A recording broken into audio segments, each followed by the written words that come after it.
Саид Мукаррам Абдулқодирзода, раиси шӯрои уламои Маркази Исломии Тоҷикистон, дар намози Иди Қурбон сокинонро ба ҳифзи субот дар кишвар даъват кард. ӯ гуфт, ҳар кадоми мо ба амали накӯб бояд барои таъмини суботу амният ва оромии кишвар саҳмгузор бошем.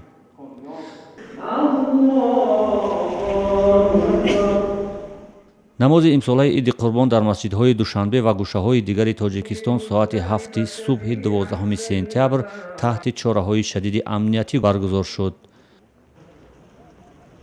мақомоти интизомӣ кӯдакони то 18 соларо ба намоз роҳ надода, дар намози Иди Қурбон дар масҷиди марказии Душанбе намояндаҳои мақомот иштироку суханронӣ накарданд.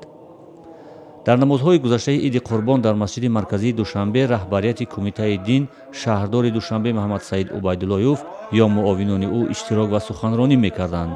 дар намози Иди Рамазон низ мақомоти Душанбе ва Тоҷикистон иштирок надоштанд. сокинон пас аз адои намози ид ба сӯи оромгоҳҳо мешитофтанд. тибқи суннати идҳои исломӣ ҳар яке рӯи манзили охирати наздикону пайвандон дуо мекарданд. теъдоде аз сокинон бо манзури имкон ва иҷрои яке дигар аз воҷиботи Иди Қурбон чаҳорпой забт мекарданд. маъмулан қисмате аз ин чаҳорпои қурбониро ба мардуми ниёзманд хайр карда ва қисматеро ҳам барои истиқболи меҳмонон ғизо мепазанд. пас аз 2 моҳи интизорӣ махсусан барои кӯдакон рӯзи шодиву хурсандии ид дубора фаро расида буд. онҳо гурӯҳ ба сӯи манзили ҳамсояҳо мешитобанд.